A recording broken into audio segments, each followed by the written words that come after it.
Welcome back to Rudy's 1/6 World for another First Thoughts video. And we'll be looking at this week's Hot Toys announcement, and I think it's another unexpected one. And it's Batman from Zack Snyder's Justice League in his tactical suit from the end of the movie. Now, I'm saying it's interesting because even though he's being labeled as a version from the Snyder Cut, it's basically the same figure we got with the original theatrical release of the movie. So we should really call this what it is, which is a reissue. The only change I noticed that Hot Toys is also pointing out are some updates to the paint applications. I think particularly on the gold trim on the suit. It's a small but noticeable change, but again, I don't think it's anywhere near enough to call this a 2.0 version of the figure. They are also including a diorama base with the Parademon, which itself is also a reissue of the base that came with the deluxe Batman from that original Justice League line. So basically the entire package here is a reissue.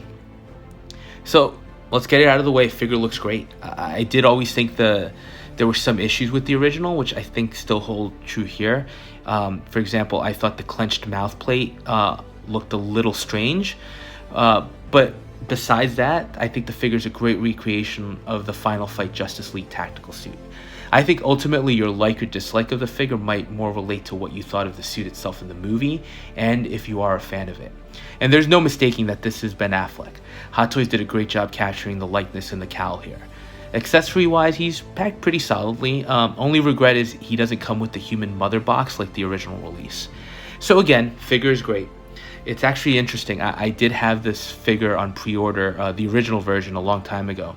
And then I watched Justice League, the theatrical cut, and I was so disappointed that I actually canceled this and refused to pick up any other figures from the line. Even though I did have the previous 3 versions from BVS and figures for Man of Steel and Suicide Squad. Whedon's cut of Justice League just really soured me to the DCEU, so much so that I think the only figure I've thought of pre-ordering since was the Pattinson version of the character. So that's just a little digression, but looking back at the figure, I think you could look at this in multiple ways. I think it is a great opportunity for collectors that either passed on the original or came into the game a little bit late and missed out. Now there's a chance to pick the figure up at retail cost instead of paying the eBay prices. On the other hand, it's Hot Toys dipping back into that well of the IPs they know they can get good return on, and that's Iron Man, Batman, and Spider-Man. So it does feel a little bit more of the same. Particularly, I think, with the slew of all the latest announcements they've had, which have included a large number of 2.0 versions and reissues. Granted, a lot of those have been exclusives or supposedly limited releases. This one is a general release, but still, it's an interesting trend for Hot Toys, and I'm not sure what to make of it right now. Listen, I still have a ton of Hot Toys on pre-order, but this revisiting of older figures has definitely opened me up a little bit to dipping into other lines. For example, X06 and their Star Trek figures, 3-0 and their Stranger Things line, which they also did announce some additional figures will be incoming. And I've even gone back and now started picking up the Damn Toys Gangster's Kingdom line.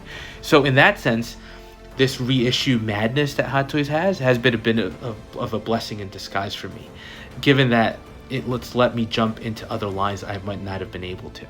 So I think for me, even though this figure looks great, and I did love the Snyder cut of the Justice League, I think it'll be a pass. If I have a chance to pick him up after he's released, I'll see if it's worth it for me then. And if I miss out on him, I don't feel that this is a figure I'll regret passing on. But I think for DC fans and Batman fans who passed on him or missed the original, it's a great opportunity to pick him up. So what do you think about this release? And what do you think of Hot Toys' strategy right now? I'm really curious what their thought process is with some of these. And as always, if you are enjoying the content and are so inclined, please like, comment, and subscribe, and we'll touch base on the next video.